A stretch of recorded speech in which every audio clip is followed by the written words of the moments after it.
तो दोस्तों आज का हमारा जो विषय है वो ये है कि कुछ गन्ना उत्पादित क्षेत्र जहां गन्ने की बुआई किसान भाई करते हैं, तो इस समय गन्ने में बसंतकालीन बुआई करनी चाहिए और उसमें कौन कौन से रासायनिक खादों की आवश्यकता होती है उसके बारे में हम जानकारी देंगे। तो दोस्तों आपको पता है कि तापक्रम एकदम से बहुत बढ़ गया है, एकदम गर्मी का अनुभव होने लगा गया आपको भी। तो जो आपके सरसों के प्लॉट हैं, सरसों की जो खेत खड़े हुए थे, सरसों भी पक गई होगी, आलू की खुदाई भी पक गई होगी, तो उनसे जो खेत खाली होते हैं तो करते हैं, करना भी उन्हीं में चाहिए, क्योंकि खेत को हम खाली नहीं छोड़ सकते हैं। तो जो आपकी सरसों है, आपकी मसूर है या आलू की जो खुदाई किस किसान भाइयों ने करी है, तो उसमें हम इनकी बुआई करते हैं। तो इसमें बुआई करने के लिए इसको बोलते हैं बसंतकालीन बुआई। कुछ भाई मार्च के बाद भी करेंगे, अप्रैल में भी करेंगे, मई तक करते हैं, क्योंकि जो छोटी होल्डिंग के जो किसान हैं वो गेहूं काटने के बाद भी गन्ने की बुआई करते हैं। तो अभी जो बुआई है वो है बसंतकालीन बुआई।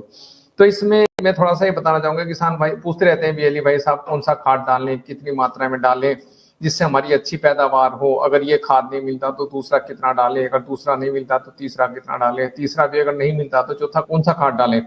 तो इस तरह के सवाल बीएलई भाइयों के आते रहते हैं, किसानों के आते रहते हैं मेरे मोबाइल पे। तो उसी के बारे में हम आज आपको जानकारी देंगे। तो अक्सर किसान भाई जब गन्ने की बुआई करते हैं तो उसमें डीएपी खाद का प्रयोग करते हैं, डीएपी डाइमोनियम फास्फेट। तो मैं आपसे ये जानना चाहता हूँ डीएपी क्यों क्यों डालते हैं। तो ये है कि डीएपी डालने से डीएपी के अंदर फास्फोरस होता है 40% और 18% नाइट्रोजन होता है, जो गन्ने के जमाव में जो फास्फोरस का काम होता है पौधे के जमाव को अच्छा करता है। तो इसलिए हम डीएपी का प्रयोग करते हैं। तो डीएपी की अगर हम डालते हैं तो उसमें हम 50 किलोग्राम डीएपी प्रति एकड़ की डोज में आपको बताना चाहता हूँ। 50 किलोग्राम डीएपी, उसके साथ में यूरिया भी डालना पड़ेगा हमें, 20 से 25 किलोग्राम यूरिया और 25 किलोग्राम पोटास प्रति एकड़ हम बुआई के समय देंगे। क्योंकि गन्ना एक ऐसी फसल है जो 8-9 महीने की फसल हो जाती है, तो फास्फेटिक खाद बुआई के समय डालना बहुत जरूरी है, तभी उसका जमाव अच्छा होता है। तो ये डीएपी के साथ का संतुलित खाद है। डीएपी 50 किलोग्राम बुआई के समय और आपका यूरिया भी 20 से 25 किलोग्राम और 25 किलोग्राम पोटास। पोटास का मतलब होता है म्यूरेट ऑफ पोटास।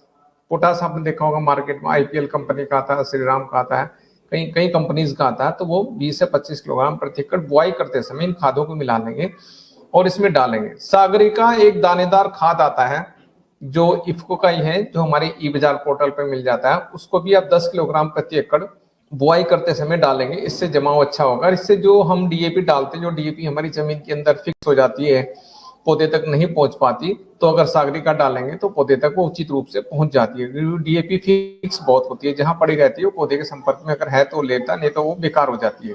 तो ये मैंने डीएपी के बारे में बताया। अगर आपको फिर किसान भाई पूछते हैं बीएलई भाई साहब अगर डीएपी हम नहीं डालना चाहते, हमारी जमीन लगातार डीएपी डालने से अम्लीय बन जाती है, एसिडिक हो जाती है डीएपी डालने से, तो उसका तोड़ क्या है, तो हमें उसका पता होना चाहिए। तो इसके बारे में इसके बाद हम अगर सिंगल सुपर फास्फेट खाद आता है, अगर आप डीएपी नहीं मिलता या नहीं डालना चाहते तो एक खाद आता है सिंगल सुपर फास्फेट, जो 2 तरीके का होता है, एक दानेदार होता है, एक पाउडर के रूप में होता है। तो इसको भी आप डाल सकते हैं। इसकी डोज, इसको भी डालना चाहिए, अदल बदल करके डालना चाहिए। इसकी डोज आप क्या रखेंगे, 150 किलोग्राम प्रति एकड़, यानी कि 3 बैग प्रति एकड़ इसको डालेंगे 1 एकड़ में। उसके साथ में हम पोटास डालेंगे वही 20 से 25 किलोग्राम प्रति एकड़ और यूरिया भी डालेंगे 25 किलोग्राम प्रति एकड़, ये इसके साथ में डालेंगे। सल्फर इसके अंदर होता है, सल्फर की जरूरत नहीं है, तो ये डालेंगे। अगर आपको सिंगल सुपर फास्फेट में नहीं मिलता है, उसकी शॉर्टेज रहती है मार्केट में, तो इसके अलावा एक खाद आता है 12-32-16, आपने सुना होगा, गांव देहात के अंदर भी 12-32-16 आ गया, उसकी रैक लग गई है। कई कंपनी का आता है, पीपीएल का भी आता है, इफ्को का भी आता है, क्रपको का आता है, शक्तिमान का भी आता है, कई बहुत सारी कंपनीज का आता है। उसको बोलते हैं 12-32-16 खाद। कम्प्लेक्स फर्टिलाइजर होता है, उसमें फास्फोरस 32% होती है, डीएपी में 40% होती है। तो उसको अगर हम डालेंगे खेत में तो उसकी मात्रा हम रखेंगे 75 किलोग्राम प्रति एकड़, 75 किलोग्राम प्रति एकड़ रखेंगे। उसके साथ में म्यूरेट ऑफ पोटास भी रखेंगे। उसके साथ में हम पोटास की जरूरत नहीं है, उसके साथ में यूरिया थोड़ा सा हम डाल लेंगे 20 किलोग्राम प्रति एकड़, तो वो डाल लेंगे। पोटास तो उसमें डाल लेंगे। और इसमें क्या होता है कि हमें अदल बदल कर फर्टिलाइजर डालना है। इसके साथ भी हम सागरिका 10 किलोग्राम प्रति एकड़ और यह सुपर फास्ट 10 किलोग्राम प्रति एकड़ दानेदार सागरिका आपको डालना है जरूर बुआई करते समय। और खेत में बुआई करते समय हमें क्या करना कि उसकी अच्छी तरह से कोड़ बना लेनी चाहिए, 2 सेंटीमीटर चौड़े। इसके बाद एक खाद और आता है, अगर ये भी नहीं मिलता है आपका 12-32-16 भी आप नहीं डालना चाहता है, एक खाद और आता है एनपीके 10-26-26 आपने देखा होगा मार्केट में है, पीपीएल कंपनी का है, एनएफएल का है, इफ्को का है, क्रप्को का है, अन्य जो अच्छी कंपनियां हैं, नागार्जुना का है, अन्य अच्छी कंपनियों का 10-26-26, 12-32-16 या 0-12-34 इस तरह के खाद आते हैं मार्केट में, तो उनका डोज अलग अलग होता है।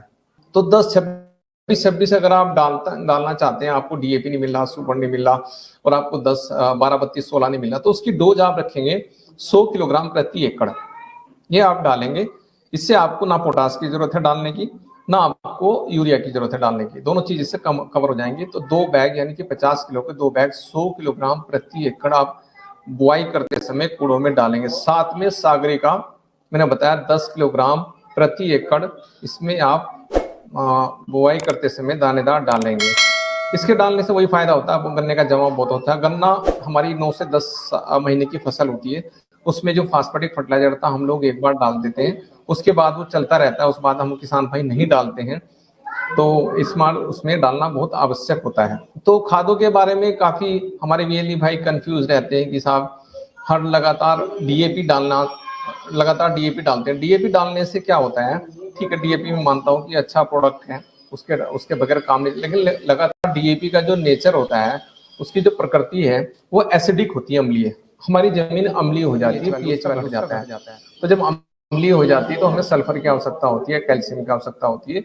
इसी वजह से बताया गया है कि हमें सिंगल सुपर फास्फेट खाद का प्रयोग करना चाहिए, जो उसमें हमारी जो जमीन है उसको न्यूट्रलाइज कर देता है, संतुलन बना देता है, उसका पीएच वैल्यू मेंटेन करता है। अगर वो एसिडिक एल्कलाइन है तो वो पीएच वैल्यू मेंटेन कर देता है। तो इस वजह से हमें सिंगल सुपर फास्फेट का प्रयोग करना चाहिए। लेकिन सिंगल सुपर फास्फेट खरीदते समय हमें ध्यान रखना कि अच्छी कंपनी का हो, जैसे श्रीराम का है, आईपीएल का है, रामबाण का है या खेतान केमिकल्स का, मतलब अच्छा कंपनी का होना चाहिए, तभी हम उसे डालना चाहिए हमें खेत में।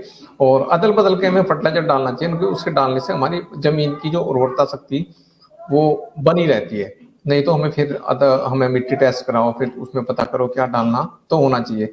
मैंने बताया दूसरा 12-32-16 जो खाद है, 12-32-16 भी एक इफ्को का उत्पाद है, अन्य कंपनियों का भी आता है, तो वो आप डालेंगे 75 किलोग्राम प्रति एकड़। उसमें मैंने 75 क्यों बताया है, क्योंकि उसमें फास्फोरस 36% होता है, 32% होता है और डीएपी में 40% होता है। तो जो फास्फोरस की अतिरिक्त मात्रा पौधे को आवश्यक होती है, तो उसमें हमें अपनी उसकी जो डोज बढ़ानी पड़ेगी, उससे उत्पादन हमारा अच्छा होगा। और मैंने बताया कि गन्ना एक ऐसी फसल है जो 8 से 9 महीने खेत में रहता है, हम दोबारा से फास्फेटिक खाद नहीं डालते, जिससे हमारा उत्पादन भी प्रभावित होता है। तो एक बार हम बुआई के समय देते हैं तो हमें पूरी डोज देनी चाहिए, या अगली बार जब गन्ने की कटाई होती है, जब पेड़ी रखते हैं आप, जिसको मुंडा रखते हैं, पेड़ी रखते हैं, तो उसमें सिंचाई करते हैं, तो पेड़ी में भी आप दोबारा से फास्फेटिक फर्टिलाइजर डाल सकते हैं। उससे कल्ले ज्यादा फूट जाएंगे आपके। जैसा अब आपका गन्ने की पेड़ी है जिसमें गन्ना कट रहा है, तो उसमें क्या होता है कि कल्लों का फुटाव बहुत कम होगा। तो उसमें मेरी आपको सलाह है कि उसमें एक तो पानी लगा दें तुरंत, और एक उसमें आपका वो कर दें, आप उसमें गुड़ाई करके थोड़ी सी डीएपी डाल दें, कट्टा है सुपर फास्फेट डाल दें 2 कट्टा, तो उससे कल्लों का फुटाव बहुत अच्छा होगा। तो ये मैंने बताया। सागरी का आप मंगा लें, हमारे पोर्टल मिल जाएंगे, और आप मंगा लें, उसके साथ डालने से अच्छा एक संतुलित खाद हो जाएगा। गोबर की खाद आपके यहाँ अवेलेबल रहती है, आप जानवर रखते हैं तो गोबर की खाद भी 10 से 15 क्विंटल प्रति एकड़ आप डालना चाहिए, और इससे जमीन की हमारी उर्वरता शक्ति बनी रहती है। इसके बाद हमें गन्ने का जो किसान भाई, गन्ने में बहुत सारी बीमारियां लगती हैं, जैसे लाल सड़े बीमारी है, पोका बोइंग डिजीज है, ये गन्ने की 2 मुख्य बीमारियां, गन्ने का कैंसर जिसको बोलते हैं। तो इनकी रोकथाम के लिए हमें बीज उपचार बहुत आवश्यक होता है। तो बीज उपचार के लिए हमारे पास फफूंदीनाशक दवाई है, जैसे बावस्टीन है, कार्बनडाइजिम जिसको बोलते हैं, वो हमारे पोर्टल पे मिल जाएगी, कोई बाजार पे। उसकी 200 ग्राम मात्रा लेकर के और 200 लीटर पानी में घोल करके, और उसके साथ में हम 1 किलो यूरिया मिला लें, और गन्ने की बुआई करते समय उसमें डिप करके उसके बाद बुआई करेंगे। फफूंदीनाशक दवाई में और भी दवाइयां आती हैं, जैसे थायोफिनाइड मिथाइल आती है, उसका भी ले सकते हैं। तो इसका फायदा क्या होता है, जो गन्ने में लाल सड़न बीमारी लग जाती है, जो सीड बॉर्न डिजीज होती है, तो उसको हम वहां से लेते हैं, तो उसमें गन्ने में लगी जाती है, तो उससे हमारा पूरा गन्ना खराब हो जाता है। तो कोशिश हम ये करें कि गन्ने बुआई करते समय तो सिलेक्शन ऑफ द सीड, बीज का उपचार करें, जो संक्रमित पौधे हैं उसको निकाल करके बाहर डाल दें, और उसको जो अच्छे पौधे हैं उसी को रखें। ध्यान रखें कि वैसे तो बड़े क्षेत्र में बुआई करते हैं, तो उसमें होता है कि उसमें लेबर के द्वारा गन्ने की कटाई होती है। लेकिन फिर भी ध्यान रखें, जो गन्ना संक्रमित है या जो लाल है या संक्रमित है, जिसमें बीमारी लगी, उसको काट करके बाहर निकाल दें और स्वस्थ पौधों की हम बुआई करें। तो ये बहुत जरूरी है। बीज उपचार के लिए मैं ये चाहूंगा, ये बहुत जरूरी है, फफूंदनाशक दवाई ले लें जो हमारे पोर्टल पे उपलब्ध है, और वहां से मंगा के बीज उपचार करने के बाद ही गन्ने की बुआई करें। गन्ने की बुआई खेत में उचित नमी होनी चाहिए, और 2-3 बार जुताई गुड़ाई करके खेत को समतल बना के कूड़ 2 मीटर से 2 मीटर के कूड़ की चौड़ाई बना करके उसमें बुआई करें, और उसमें तुरंत ही पाटा लगा दें। और इसके बाद उसमें खरपतवार नाशक दवाई जो होती है, अगर आप डालना चाहते हैं तो कुछ खरपतवार नाशक दवाई आती है। पाटा लगाने के बाद पेंटामेथिलीन है, एट्राजिन है, तो बुआई के 2 दिन के अंदर ही आप उसमें 1 किलो मीटर में उसको उसको एट्राजिन को या पेंटामेथिलीन को आप 1 लीटर या 1 किलो एट्राजिन को आप 200 लीटर पानी में घोल करके 1 एकड़ पर छिड़काव कर दें जमीन पे, समान सप्तल पे, तो उससे किसी भी तरह के खरपतवारों का जमाव नहीं होगा, वो रुक जाएगा। लेकिन ये काम आपको बुआई के 2 दिन के अंदर ही करना है। उसको समतल कर दिया, मिट्टी चढ़ा दी, मिट्टी चढ़ाने के बाद हम जमीन की समान सतह पर उसको स्प्रे करेंगे। स्प्रे इस तरह से करेंगे, पीछे को हटते चले जाएंगे, सामने से स्प्रे करेंगे, ताकि जो लेयर बन जाती है, जो लेयर बनने से उसमें किसी भी तरह के घास का जमाव नहीं होता। लेकिन ये ध्यान रखें, गन्ने की बुआई करें, पाटा लगा दें, खेत को समतल कर दें, समतल करने के बाद अगले दिन सुबह सुबह आकर के उसमें स्प्रे कर दें। उससे किसी भी तरह के खरपतवारों का जमाव। एक दवा होती है पेंडामेथिलीन, एक दवाई होती है एट्राजिन। एट्राजिन की मात्रा 1 किलो रखेंगे तो 250 लीटर पानी लेंगे, स्प्रे कर देंगे पाटा लगाने के बाद। और यह पेंडामेथिलीन दवाई आती है, उसका भी 1 लीटर का 200-250 लीटर घोल बना करके 1 एकड़ में स्प्रे कर देंगे। तो ये होता है आपका, इससे आपके खरपतवारों का जमाव रुक जाएगा। लेकिन ये होता है 2 दिन के अंदर ही। तो इस तरह से हम वो कर सकते हैं, खरपतवारों का जमाव रोक सकते हैं। और फसल में संतुलित खाद के बारे में मैंने बताया कि ये खाद आपको ये आप खाद अदल बदल करके अपने खेत में डालेंगे, तो इससे आपकी खेत की उर्वरता शक्ति बनी रहेगी, पैदावार भी अच्छी होगी, गुणवत्ता अच्छी होगी, और आपको आपका खर्चा भी प्रति एकड़ कम होगा। इसके अलावा इसमें जो सागरिका बताया मैंने, सागरिका आपको मिल जाएगा। सागरिका एक जैविक उत्पाद है जो समुद्री घास से तैयार होता है। ये दानेदार रूप में आता है, लिक्विड में भी आता है, आप लोग डालते होंगे, स्प्रे में करते होंगे। तो आप 10 किलोग्राम मंगा लें, उसी खाद अलग से डाल करके उसमें खेत में कूड़ में बुआई करते समय डाल दें। ये होता है। एक और दवाई आती है, इस समय किसान भाई पूछते रहते हैं, साहब हमारे खेत में सफेद गिडार होती है या सुंडी है, बहुत ज्यादा परेशान करती है, दीमक लगी है, तो उसके लिए एक दवा आती है क्लोरोपायरोफास, वो आप मंगा सकते हैं, हमारे पोर्टल पे है, वो मंगा सकते हैं। और वहां से आप उसका स्प्रे कर दें कूड़ में, या जो गन्ना की कटाई होती है उस पर स्प्रे कूड़ में कर दें तो ज्यादा अच्छा होता है, उसमें कर सकते हैं। एक दवा आती है थायोफेनाइट मिथाइल, उससे स्प्रे कर सकते हैं। थायोफेनाइट मिथाइल को घोल बना के 500-600 ग्राम का 1 एकड़ में उसका स्प्रे कर सकते हैं, तो जमीन में जो लाल सड़न बीमारी होती है उसको कंट्रोल कर देगी, वो रोक देगी, तो गन्ने के लिए जो हानिकारक होता है। दूसरा, कुछ कीटनाशक दवाएं आती हैं, दानेदार कीटनाशक आती हैं, जैसा आपका रिजेंट वाला टेक्निकल आता है, कार्बोफ्यूरान है, उसको आप 5 किलोग्राम प्रति एकड़ आप डाल देंगे, तो उससे गन्ने में जो रूट बोरर वगैरह की समस्या कंट्रोल हो जाएगी। एक होता है अपना कार्टेफ हाइड्रोक्लोराइड, काफी लोग जानते हैं, कार्टसू के नाम से आता है, हमारा पोर्टल पे है, मंगा लेंगे तो वहां से मंगा लेंगे, वो गन्ने में आप डाल सकते हैं बुआई करते समय। तो ये कुछ मुख्य आवश्यकता थी, मैंने आपको बताया है। आप इनको खेत में डालें, और किसी भी तरह की समस्या हो आप मुझे फ़ोन कर सकते हैं। मेरा नाम ओमकार त्यागी, मैं CSC राज्य कार्यालय में बैठता हूँ। मेरा मोबाइल नंबर है 9005609062।